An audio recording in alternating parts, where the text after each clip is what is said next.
जानकारी है कि थाना भोगनीपुर क्षेत्र में एक मुकदमा अपराध संख्या 350/20 लिखा गया था, जिसमें कि एक ब्रजेश नाम के युवक की गायब होने के बाद एक मुकदमा दर्ज हुआ था, जिसमें कि ये लिखा गया था कि उसको अपहरण कर लिया गया और फिरौती के पैसे मांगे जा रहे हैं। इस केस को पुलिस ने दर्ज किया था और आपको पता है कि पुलिस ने इस केस को तत्काल दर्ज करने के बाद लगभग 12 टीमें गठित करके इस केस को वर्कआउट करने में हमारी पूरी टीम जिले की लगी हुई थी। उस केस की इस हमारी जो टीम का जो पूरा मेहनत थी, उसके बाद आज ये चीज़ वर्कआउट होकर निकली है कि ये घटना जो ब्रजेश के साथ हुई थी वो पूरा मामला क्या है, उस संबंध में प्रेस वार्ता आयोजित की गई है। किसको पकड़ा गया है, क्या कारण था, क्यों मारा गया, किस दिन मारा उसने? देखिए, ये बात बहुत स्पष्ट रूप से अभी प्रारंभिक रूप से निकल के आ गई है कि जो ब्रजेश जो अपहृत युवक था उसकी डेड बॉडी एक कुएं से बरामद हुई है और जो उसमें घटना में शामिल था उसका एक दोस्त जिसका नाम सुबोध सचान है, जो देवराट थाना क्षेत्र का रहने वाला है। ये पूरी घटना उसके द्वारा कारित करी गई है, जो अभी तक प्रारंभिक पूछताछ में पता चला है। सुबोध सचान जो ट्रक का ड्राइवर भी है और उसने 2 फाइनेंस पे ट्रक भी लिए हुए हैं, उसने इस पूरी घटना को अंजाम दिया है। मैं आपको बता दूं कि सुबोध और ब्रजेश अच्छे दोस्त थे, इनकी आपस में अच्छे से बातचीत होती थी, फ़ोन कॉल्स भी होते थे, फेसबुक पे भी ये लोग चैटिंग करते थे। और उस रात्रि में भी 16 तारीख की रात में 16 या 17 की रात में रात के लगभग 2 बजे सुबोध ब्रजेश के पास आता है और उसको मैसेज करके बुलाता है कि आओ आज बैठ के यहाँ पार्टी करते हैं। ये अपनी गाड़ी में आता है और गाड़ी में बैठ के दोनों लोग वहाँ कोल्ड ड्रिंक पीते हैं और ये अपनी कोल्ड ड्रिंक अलग से निकाल लेता है। उस कोल्ड ड्रिंक की बोतल में इसने पहले से नींद की दवाई मिलाई हुई थी जो ब्रजेश ने पिया। ब्रजेश उसको पीने के बाद लगभग बेहोश हो जाता है और उसके बाद ये रस्सी से उसकी हत्या कर देता है। और जब ये उसकी हत्या कर देता है तो ये डेड बॉडी को गाड़ी में ले जाके देवराट के पास एक कुआं है वहाँ पर ये फेंक देता है। और उसके बाद लगभग 4-5 घंटे बाद 9:40 पे ये उसके घर वालों को इससे इसकी बातचीत होती है, जिसमें कि ये फिरौती की डिमांड करता है, जबकि इसने वो हत्या कुछ 4-5 घंटे पहले ही ये कर चुका होता है। लेकिन इसको लगता है कि ये बात घर वालों को नहीं पता है, तो ये हत्या का फ़ायदा उठाने का प्रयास करता है कि उनको कन्फ्यूजन में रखेगा, उनको भ्रम में रख के उनसे कुछ पैसे ले लिए जाएँ। और इसके बाद जब इसको पता चलता है कि उन्होंने पुलिस को भी सूचना दे दी है और पुलिस अब इसमें पूरी तत्परता से लग गई है, तो इसके बाद इसका कहना है, जो इसने इंटरोगेशन में अभी तक रिवील किया है, कि इसके बाद इसको नहीं इसकी हिम्मत हुई कि इसमें दोबारा से ही फिरौती की मांग करे। मार वो उसको पहले ही चुका था। पुलिस ने इस पूरे घटनाक्रम का बहुत एक चैलेंज मानते हुए इसको वर्कआउट किया है और इस बात को भी स्पष्ट कर दिया गया है कि जो कुछ लोगों द्वारा कहा गया था कि इसमें पुलिस उसको बचाने में नाकाम रही और फिरौती नहीं दे पाई, इसलिए उसकी हत्या कर दी गई, तो इस बात का स्पष्ट रूप से जनपद कानपुर देहात की पुलिस खंडन करती है कि फिरौती की रकम ना दे पाने की वजह से उसकी हत्या नहीं हुई थी। उसकी हत्या फिरौती मांगने से भी कई घंटे पहले वो कर चुका था और ये उसका दोस्त ही था। और ये सब बातें पुलिस ने अपने इस पूरे खुलासे में स्पष्ट की हैं। मकसद क्या था सर? उसका मकसद ये था कि वो पहले, क्योंकि मैंने बताया कि ये ट्रक चलाता था, 2 ट्रक उसके अपने भी फाइनेंस पे थे। इसका कहना है कि मुझे 4 से 5 लाख रुपए का मेरे ऊपर कर्जा था। इसका ये था कि या तो ये ब्रजेश उसको कुछ मदद कर दे, कुछ पैसे ले ले। लेकिन फिर उसके बाद इसका जब ऐसे बात नहीं बनी तो इसको लगा कि ब्रजेश को मारने के बाद इसके परिवार वालों को बेवकूफ़ बना के भ्रम में रख के उनसे ये पैसा वसूल किया जाए। तो ये इस घटना देना था मकसद नहीं है। इसका पूरी घटना के पीछे मोटिव ये था कि उसके मर्डर को यूज करके ये कुछ पैसा उसके घर वालों से ले ले। जब इसको पता चला कि घर वालों ने पुलिस को बता दिया है और पुलिस अब एक्टिव हो गई है, तो उसके बाद इसने दोबारा से फ़ोन नहीं किया। ये उसको मार पहले ही चुका था फिरौती की रकम लेने से। पुलिस ने, हमारी टीम ने बहुत इसमें मेहनत की है, हमारी एसओजी सर्विलांस और एडिशनल एसपी ने इसमें बहुत मेहनत की है। सभी को मेरी तरफ से बहुत बहुत शुभकामनाएं जिन्होंने इस पूरे घटनाक्रम का पर्दाफाश किया है। घर वालों के प्रति हमारी बहुत संवेदनाएं हैं, हमें बहुत दुख है कि उनके ही पुत्र के जानने वाले एक व्यक्ति ने, जो उनका दोस्त है, उसने उसके विश्वास का फ़ायदा उठाया, उसके प्यार का फ़ायदा उठाया और इस घटना को किया। पुलिस कैसे पहुंची आरोपी तक? इस आरोपी तक पहुंचने के लिए पुलिस ने, जैसे मैंने बताया कि ये एक पूरी तरीके से ब्लाइंड केस था, आप लोग सब जानते हैं। इसमें कोई रैंसम कॉल भी उसके बाद से नहीं आई थी।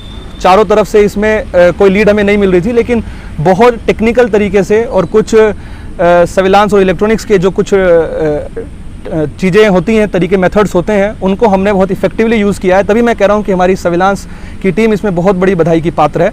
इसने वो सभी रास्ते चुने जिससे कि ये उन चीज़ों से बच सकता था, लेकिन फिर भी अपराधी कोई ना कोई सबूत छोड़ता है, तो पुलिस ने उसका फायदा लिया। होता है कि जब फिरौती ही लेनी थी तो उसने मर्डर क्यों कर दिया? क्योंकि ये अलग केस है कि मारने के बाद फिरौती वसूल कर रहा था, उसको पैसा जरूरत थी, तो मतलब 4,000 रुपये 5,000 रुपये उसकी तनख्वाह ले रहा था। क्या ब्रजेश की ऐसी परिस्थिति थी कि उतना पैसा के लिए 5 लाख 20 लाख फिरौती के लिए उसका अपहरण करता? देखिए, ब्रजेश धर्म कांटे में मुनीम का काम करता था, कर्मचारी था वहाँ पर। इसको ये लगता था कि ब्रजेश को किडनैप करने के बाद इसके पास 4-5 लाख रुपए का कर्जा था इसके ऊपर।